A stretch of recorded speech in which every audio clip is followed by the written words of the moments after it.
Hornets win! They win! Hornets win!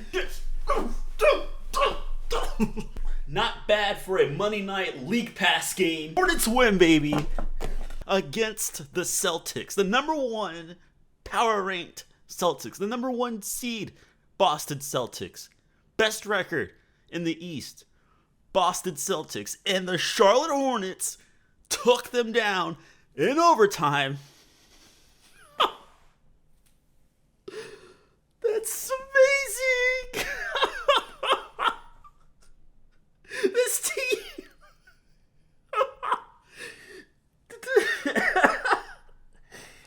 Oh my god, that's so funny. That's so funny. It's so funny that for the past 4 games against mediocre teams, you couldn't do it. But against the Boston Celtics is where you want to step up. Okay, fine. You know what? I'm all about it. That quote by Jason Tatum is insane on so many levels. For all who do not know on the lore behind that quote, in the summer, Jason Tatum said he doesn't sit for regular season games. All right, he's a star on a different level. Every game matters, even the ones that aren't premiered on TNT, especially Monday night games against the Hornets on League Pass. He's still gonna go hard. Now, it's not like he just said that over the weekend leading up to this game. He said that in the summer. NBA schedule just came out in August. So that means he circled the Hornets down for a Monday night game on League Pass. So that means he got the TV schedule, the actual schedule, and sought down the Hornets. The fuck did we do? I already didn't like Tatum enough. I'm a UNC guy, especially during 2017. I was a big UNC homer. And I get it, he's from Duke. But I don't know what that has to do with the Hornets. I to this day, don't fathom why he goes so hard on the Hornets. Pause. Crap. Still an insane quote. But he matched that energy. 45 points from Tatum, nothing to scoff at. Started the game off with Miles Bridges starting. It sent PJ Washington to the bench. What did I say? Holy shit. And this is what we get. We finally get a win after mixing it up. This is the perfect shakeup that we needed. And it wasn't even like we were bad for one quarter. It wasn't even like we started the game off strong and then went bad the rest of the time. Like any other Hornets game. We didn't do good for just 2 quarters and then just dropped ass for the rest of it. We were competitive from tip-off to the end buzzer to the other end buzzer because it went to overtime. Like any other Hornets game this season, we let some random dude off the bench torch us. Tonight, the lucky contestant was Peyton Pritchard. Peyton Pritchard, who the only reason why I remember him was because of the hype during COVID to collect his sports cards. That was it. That was it. That's the only way I knew his name. I didn't know he was still on the Celtics. But he just seems like that Celtics role player guy. That fourth quarter, they scared me because I thought it would be a typical Hornets game. They had all the ingredients. Scoring drought in like the last 5 minutes. Down 9. Give it the last 2 minutes. LaMelo Ball. 3. Next thing you know, Mark Williams gets blocked. Going up to the rim. Gets blocked. He toughs the rebound. And gets the putback. Down by 2. This team, down by 2. Team gets the inbound. LaMelo Ball goes through 3 screens happening at the same time. Pushes off Drew Holiday. Goes in for the inside finish. Weight dropped off my shoulders. I ascended until I saw there were 7 seconds left in the game. 7 seconds. My heart pounded the most when Drew Holiday was at the line. I was like, all right, that's a wrap. That is a wrap. He misses 1. Oh, okay, but he'll make this one. This is Drew Holiday. Misses the second. Who are you? We get the rebound. I was so happy to be a Hornets fan.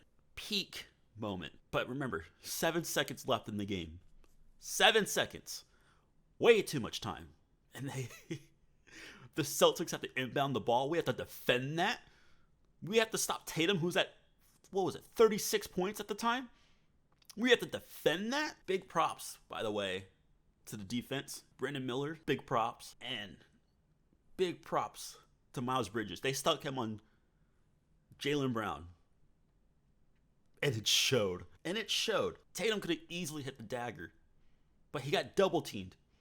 Double teamed at the right moment. Passes it to Hauser. Never heard of this guy before. And I was going to lose my mind. I was gripping the I wanted to record that so bad. You could have just seen me sweat bullets. That could have penetrated anything. Because that would have been a random player off the bench. About to end my happiness. I had all the right ingredients. And Miles Bridges hunts him down. After the switch. 6'9" of muscle. Vaulting at him. And he airballs it. We're going to overtime. Now anything's possible. The Celtics opened a can of worms that they weren't ready for. This is the Hornets' first overtime game. This is uncharted territory. 1 month into the season. Start things off with LaMelo. Crosses up. Sends Drew Holiday flying off camera to a different zip code. To a different area code. He was sliding all the way to the Charlotte checkers. He looked in uniform because he was on skates. LaMelo takes it in. Great way to start. And it became a back and forth match with Tatum and LaMelo. Tatum hits this gigantic three. And it looked hopeless. Counters that other end. Deep into the left corner. Goes in. Tied game. Goes in. Game. This is impressive. I am blazing with just so much happiness. But then, we got to remember who we are talking about. Who are we talking about today? Not the Lakers. No. Not the Nuggets. Not any other competent franchise. We are talking about the Hornets. We got to calm down. I don't mean to be too negative. We got to remember some crucial details. One, the Celtics are just coming off a back-to-back. An exhausting tight game against the Grizzlies. Listen, I'll take any win. I will take any win. We're now 4-9 on this season. This team just came off of a 4-game losing streak. And now they took down Goliath. The Celtics run a 6-game winning streak. Offense doesn't generate until Miles Bridges comes in as the number 2 guy. And it showed. LaMelo was being the clear number 1. Mark Williams could not be tougher than Kristaps Porzingis unless Porzingis was being bullied on the other side on the glass by Miles Bridges. And it showed. Ladies and gentlemen, this is the most complete this team's ever been. Not bad for a league pass game. I got my $10 worth. Absurd, but you know what? Anything for a Hornets win. Let's go!